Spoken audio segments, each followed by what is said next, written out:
स्वागत है आपका हिंदी कहानियाँ चैनल पर। इस चैनल पर आपको नई और प्रेरणादायक कहानियाँ सुनने को मिलती हैं। अगर आप पहली बार इस चैनल पर आए हैं, तो चैनल को सब्सक्राइब जरूर करें। सैकड़ों वर्ष पहले की बात है। पहाड़ों और घने जंगलों से घिरा हुआ एक राज्य था, जिसका नाम था देवगढ़। ये राज्य अपने न्याय, वैभव और शौर्य के लिए प्रसिद्ध था। देवगढ़ पर शासन करते थे महाराज तेजपाल सिंह। वे एक वीर, पराक्रमी और न्यायप्रिय राजा थे। प्रजा उन्हें पिता के समान मानती थी।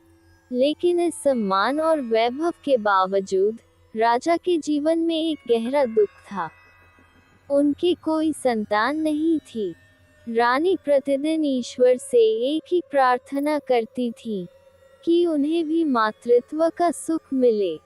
वर्षों की तपस्या के बाद ईश्वर ने उनकी सुन ली। एक शुभ दिन रानी ने एक तेजस्वी पुत्र को जन्म दिया। पूरे राज्य में उत्सव मनाया गया।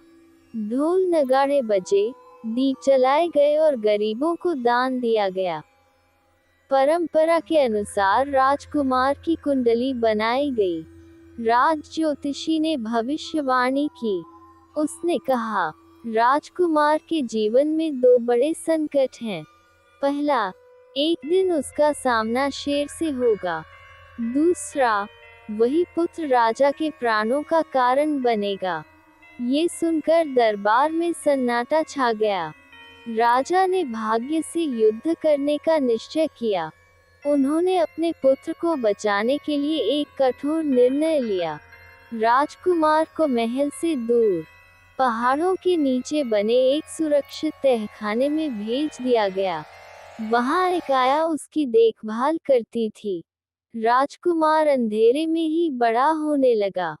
उसने कभी सूरज की रोशनी नहीं देखी। समय बीतता गया। एक दिन एक घायल और भूखा शेर उस तहखाने में गिर पड़ा। आया ने राजकुमार को बचाने की कोशिश की, लेकिन शेर ने आया पर हमला कर दिया। शिकारियों ने शेर को मार दिया। वे बच्चे को अपने साथ ले गए। राजकुमार अब लुटेरों के बीच बड़ा होने लगा। वह साहसी, मजबूत और निडर बन गया। लोग उसे सूर्यपुत्र कहने लगे। लेकिन उसके मन में एक सवाल हमेशा रहता था, मैं कौन हूँ? एक दिन युद्ध के दौरान सूर्यपुत्र का तीर चल गया। वह तीर सीधे राजा तेजपाल सिंह को लगा। मृत्यु से पहले राजा को सच्चाई पता चल गई। उन्होंने सूर्यपुत्र को गले लगाकर कहा, तुम मेरे ही पुत्र हो। राजा के निधन के बाद सूर्यपुत्र का राज्याभिषेक हुआ। वह एक न्यायप्रिय और दयालु राजा बना। उसने वचन दिया कि उसके राज्य में कोई भी अन्याय नहीं होगा। कुछ समय बाद राज्य में एक तपस्वी आया। उसका छुपाया हुआ धन चोरी हो गया। राजा ने अपनी बुद्धि से चोर को पकड़वाया। न्याय हुआ और प्रजा बहुत प्रसन्न हुई। राजा ने विवाह किया। उसने वर्षों तक प्रजा की सेवा की। देवगढ़ फिर से सुख और शांति का राज्य बन गया। दोस्तों, अगर आपको ये कहानी पसंद आई हो, तो वीडियो को लाइक जरूर करें। कमेंट में अपना नाम और शहर लिखें।